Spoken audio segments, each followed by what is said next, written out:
Hey everybody, this is Dr. Eric Shoemake, author of Cruise Ship or Nursing Home, Your 5 Essentials to a Maximized Life. And I want to talk to you today about adrenal fatigue. And I really want you to pay attention to this video if you deal with fatigue or tiredness during your day. And like maybe you sleep well at night, but you don't feel like you slept at all the next day. Or maybe even worse, you're wired at night when you really should be falling asleep, but you can't, and then you're tired all day long. That's a sign of adrenal fatigue or adrenal exhaustion. And you probably have heard a lot more about that in recent years lately because it's really becoming this epidemic of the 21st century is adrenal fatigue. So let's talk about what it means, and we'll start with what the adrenal glands do. So the adrenal glands are these thumb-sized glands that sit here on the back of your kidneys, and they balance a lot of different hormones, but they specifically secrete two hormones. One of them is adrenaline and another is called cortisol. And cortisol is your stress hormone. You've probably heard of that before.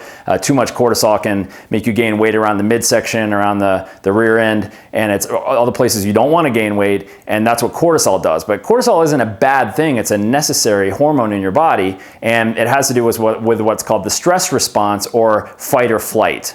So the body was designed with this fight or flight response, which means if you're out in the woods and you come across a wild animal like a bear, you have two choices. You can fight that bear or you can run. Either way, your body's going to have to start making some adaptations. Your pupils are going to dilate. The blood pressure is going to go up. Your blood actually starts going out to your arms and your legs rather than to your gut because you don't need to be digesting right there. You need to be running from that bear. And if that's happening properly, everything's great because when you get away from the bear, everything goes back down to normal again. So you're out of that alarm phase and everything's going back to where it should be. Your blood goes back to your gut so you can start digesting food again. Your blood pressure goes back down to normal. But the problem in our society right now is that we have so much stress in our lives that we're constantly in this fight or flight mode, which means you get up in the morning, you have 2 cups of coffee, you're running late, that puts you in fight or flight mode right there. You got to drive to work in rush hour traffic, then you're still in fight or flight mode. You have a fight with your boss, or they tell you that something's due by the end of the day that wasn't supposed to be, there was no deadline there, and you're more in fight or flight mode. And then there's family conflicts, there's the news, there's disasters. I mean, there's so much stress in our lives that we're constantly in this fight or flight response. And when that happens, the adrenal glands are working so hard that eventually they just give up.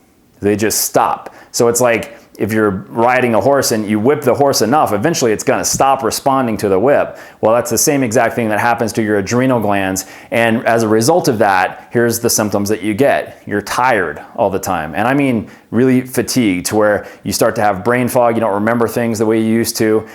Even if you sleep at night, you feel like you wake up and you're exhausted. You can't wait to get back to bed again. There's another thing called wired and tired, which means you're wired at night. So your brain doesn't turn off at night. So you're waking up or you're constantly awake at night. And then during the day when you should be awake, you're tired all the time. So your cortisol levels actually get inverted or flipped. The cortisol levels are low when they should be and high when they shouldn't be. And that's when you're having issues with that wired and tired.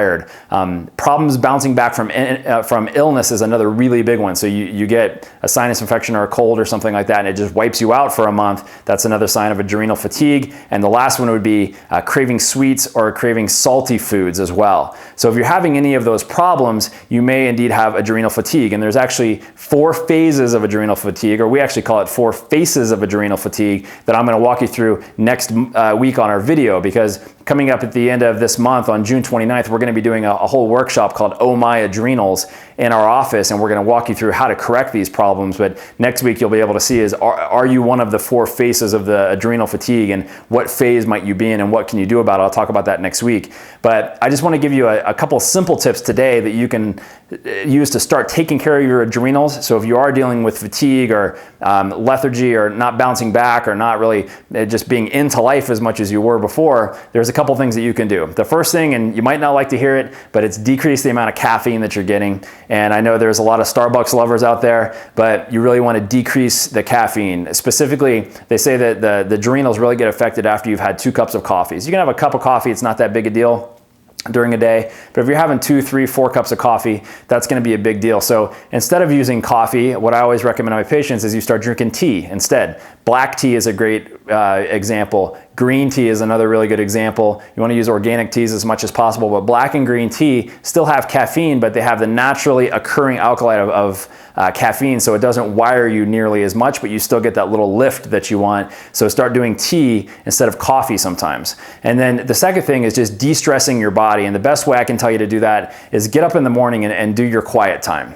I don't know about you, but I don't wake up in a great mood every day. I wake up usually anxious, and I don't even know why. Things are going great in my life, and I'll still be anxious, and my brain's going a million miles an hour. So I really have to get alone for 10, 15 minutes to start my day, sometimes a half hour, where I just really focus on truth, and where I focus on what I want to accomplish in my day, and where I focus on good thoughts and positive things in my life rather than the negative things that my brain can tend to go towards. And so I'll spend time in the Bible. So if that's what you do, that's a great time to do it. I'll also visualize things that I want to have happen during the day, and I just remind myself of all the great things and the gratitude that I have in my life. So I have this gratitude list that I wake up to every day, and I just start, being thankful and telling God thank you for the things that I have in my life that I do love, that I am thankful for, instead of maybe dreading something down the road that I don't want to have happen at 4 o'clock that I have to do. Let me think about the things that I'm grateful for in my life. And the last thing, and this is really big, is learning how to master your breathing. The problem with most of our breathing is we have this shallow breath that's, again, it's this fight or flight kind of breath where we don't get the full diaphragmatic breathing that you want to have, and that actually affects your brain. It affects the chemicals in your brain, the neurotransmitters that signal the adrenal glands. So one way to calm your brain down is what I call 5x5 breathing, and this is free. You can do it anywhere, and it costs a lot less than a therapist. So what you do is you're going to take 5 breaths, so that's the first 5, and you're going to breathe in through your nose for a count of 5, and then you're going to hold it for a count of 5, and then you're going to exhale through your mouth for a count of 5. So it's a very slow breath. So it looks something like you go in through your nose for a count of 5. So, and then you're going to hold for 5 seconds, and then you're going to exhale for a count of 5. And you might feel you get a little lightheaded at the beginning because you're not used to breathing that deeply. But what happens is not only do you flood your body with oxygen, but you also bring your brain waves down to a much more relaxed state that takes you out of that fight or flight mode.